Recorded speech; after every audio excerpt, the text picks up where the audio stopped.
Ce 21e siècle-là va être pénible pour toutes les générations, surtout les plus jeunes, qui vont vivre dans un monde qui va être contraignant de plus en plus, avec probablement des aléas. Dans un monde qui, selon certains experts, court à sa perte, qu'est-ce qu'il nous reste à faire? Quand l'individu ne suffit plus, la population doit travailler en collectivité pour faire changer les choses. La première vidéo a démontré que la décroissance individuelle est possible à réaliser en région. Maintenant, comment une collectivité peut-elle arriver au même résultat dans les mêmes conditions?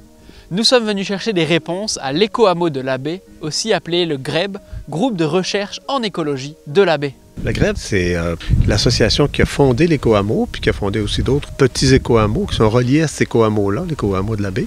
Un éco-hameau, c'est un petit village, mais écologique. Comme celui-là, il n'y avait rien ici, donc là, on a vraiment créé un petit village écologique. Mais ailleurs au Québec, il y en a des villages qui ont pris des virages. Make Québec great again, là. Refaire le Québec aussi dans la croissance qu'avant. Ça ne marche plus, ces affaires-là, tu sais. Alors, il va falloir des politiciens qui sont appuyés par la population pour prendre des décisions courageuses. Il ne sera plus question d'élire des gouvernements qui proposent des choses plaisantes. Tout ce qui est nécessaire à faire dans le 21e siècle va être déplaisant.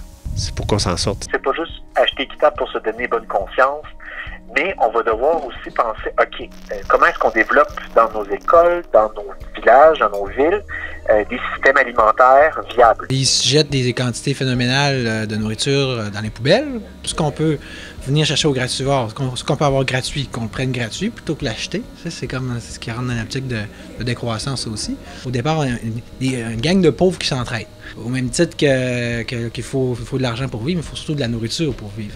La nourriture que tu trouves, c'est de l'argent que tu dépenses pas. Ensemble, on peut faire une vraie équipe, là, tu sais, puis c'est pas mal plus fort que tout seul contre tous, là.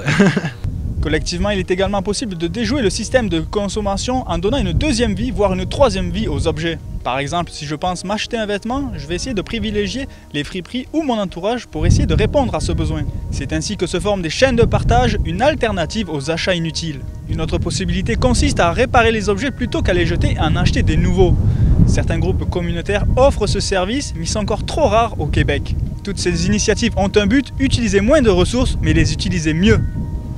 Cette décroissance-là ne signifie pas nécessairement une réduction de notre qualité de vie. Signifie qu'on va penser autrement notre consommation. Est-ce que c'est nécessaire que l'on, et là je pose la question, qu'on ait des oranges, qu'on ait des ananas en plein hiver au Canada? Est-ce qu'il ne vaudrait pas mieux s'habituer à d'autres types de consommation qui seraient beaucoup moins dommageables pour l'environnement et qui feraient en sorte de valoriser les ressources que l'on a au niveau local? Donc, on développerait à la fois notre économie et on aurait une beaucoup moins grand impact sur l'environnement. On pensait que dans le Lac-Saint-Jean, que ce serait difficile d'avoir une certaine autonomie pour les légumes, les céréales, tout ce qu'on aurait besoin pour se nourrir.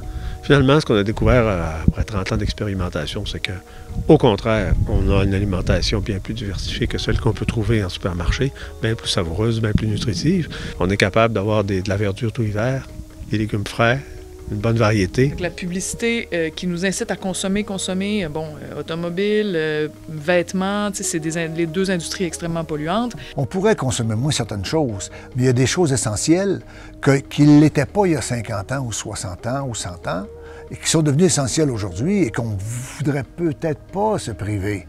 Comment on voudrait que le changement se fasse s'il n'y a aucun acteur qui appuie de façon concrète? Ça va être absolument nécessaire qu'on se mobilise politiquement pour qu'à tous les échelons, ça change.